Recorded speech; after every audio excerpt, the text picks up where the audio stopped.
This video is brought to you by catbeast.com. Design your own custom snapbacks and hats. From the looks of things, years from now, the Derrick Rose story is going to be one of the most tragic tales in all of basketball. A 6'3" point guard that was just as explosive as Russell Westbrook, but with the finesse of Chris Paul at the rim. A kid from Chicago who became the youngest MVP in NBA history through one of the most visually impressive seasons ever, to a role player contemplating his future in the league just 6 seasons later. Today, we're going to look at a brief history of Derrick Rose's injuries that led him from being one of the best players in the league to a player that we're not even sure if we'll ever see on the court again. Luckily, with the SeatGeek app, you can still see plenty of your favorite players live.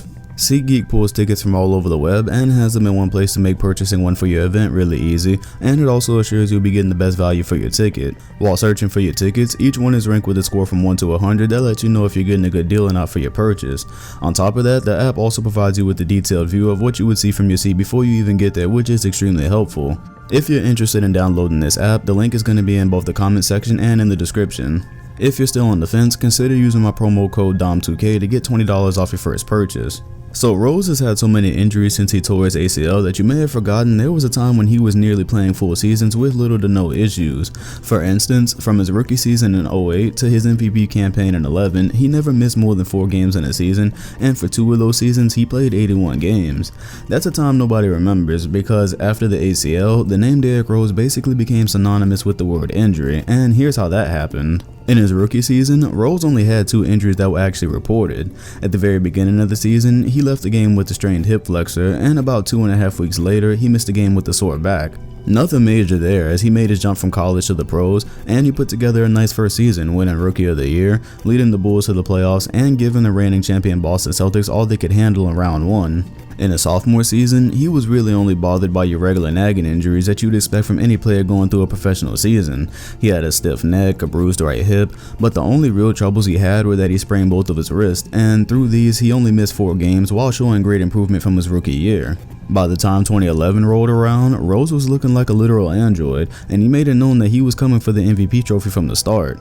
In only his 3rd season, Rose had led the once bottom-feeding Bulls to a 60-win season along with first seed in the East. While doing so, he only missed 1 game about halfway through the season due to the flu-like symptoms. If you need to know more about how amazing this season was, you should watch my video covering why he truly did deserve that MVP. Him only missing 1 game was impressive, but doing that while carrying an injured squad to first seed and winning MVP? Oh, and he did that at 22 years old, so with a clean bill of health and at least 3 or 4 years before actually hitting his prime, we all thought he had what it took to become one of the best players ever, and that's where everything went wrong. An underrated contributor to his injuries was that 2012 was a lockout-shortened season. There was no agreement until around November, so the season started on Christmas, and games and practices were smushed close together so the season could actually happen, and of course there were a lot of injuries as a result. This season was the first time we saw a consistent pattern of injuries from Rose, and an assortment of them caused him to play in only 39 out of 66 possible games, but you never would have been able to tell what was about to happen when he took down the Lakers on Christmas Day. What followed was particularly frustrating because there was a ton of small injuries that was leading up to the big one and we just didn't know it yet. At the time, there wasn't much reason to worry because the Bulls were doing fine without him, and we just figured by the time the playoffs rolled around, they'd have their superstar back for a deep run. In that season, Rose dealt with a sprained big toe, a strained lower back, a sprained ankle, a groin injury, and a foot injury. All of these injuries took place from the middle of January to right when the playoffs started, but by the start of the Sixers series, things looked like they were back to normal, only they'd never be normal again.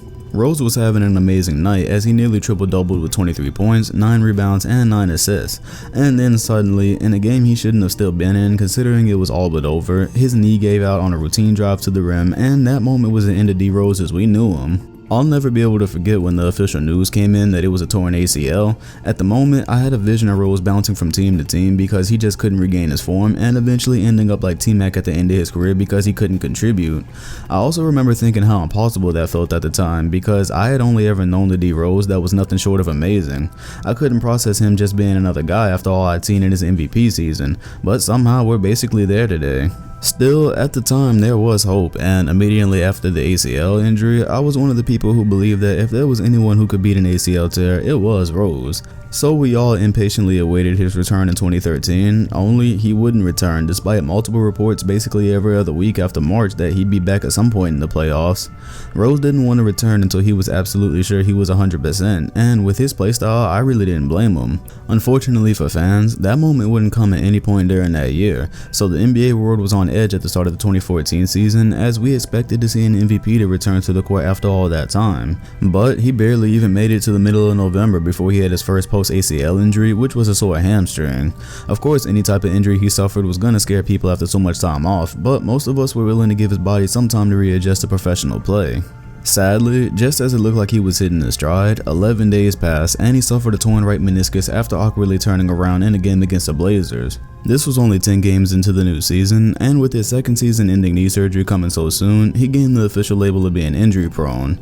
Still, for the 2015 season, many fans still had hope because it was well understood that a player could make a great comeback from a torn meniscus, especially after Westbrook had just done it within the same time frame.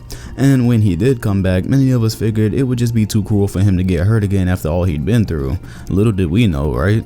In just his second game of the season against the Cavaliers, Rose came down on someone's foot and immediately started limping, and with everything that had happened up to that point, we just really couldn't believe it.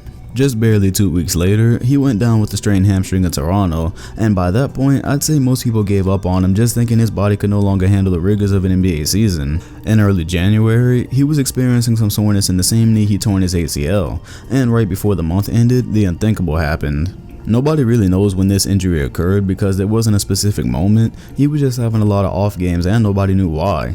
Then the news broke. Rose had suffered a second torn right meniscus, which was the same injury he was just making a comeback from. However, things weren't as scary this time. Although that was the final straw for most people hoping he'd ever make an MVP comeback, we learned pretty quickly that he was opting for the surgery that would allow him to return in the same season, meaning he'd be a part of the playoffs at least. He did make it back, averaged 20 points and 7 assists, and led the Bulls to the second round where they lost a very winnable series against a Cleveland team that was hampered by injuries and suspension. Although he was limited to 51 games that season, the playoffs offered a glimmer of hope because most people were thinking maybe the injuries were behind him and he'd be able to build on that performance.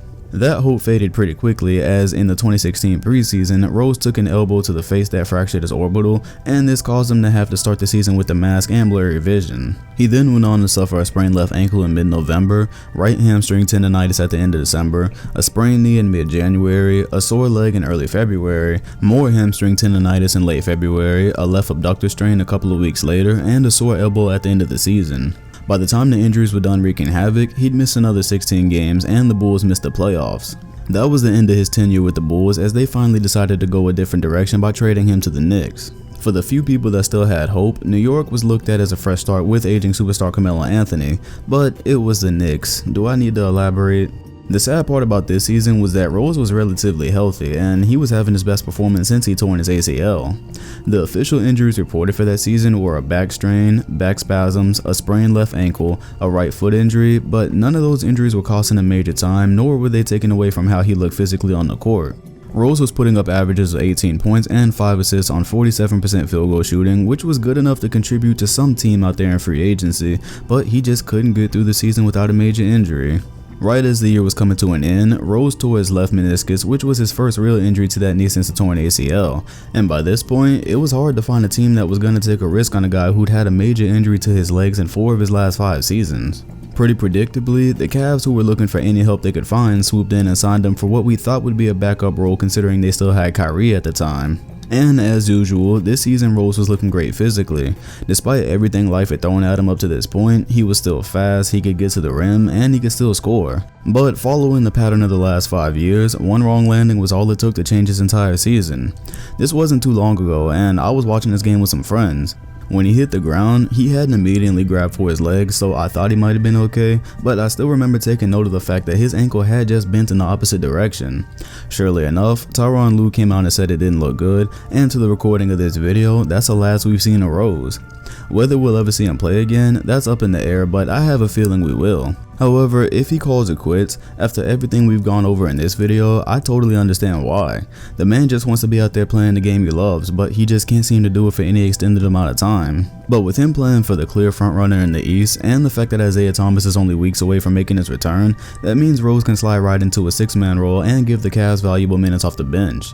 In short, while I would understand if he left for good today, I also don't think he's likely to do that until at least the end of the season. Right now, he's got a great chance to play a limited role for a winning team, so I'm hoping he at least gives that a shot before hanging it up for good. But whatever happens, we all just hope he's at peace. Nobody deserves what Rose has been through these last 5 years for just trying to play the game he loves.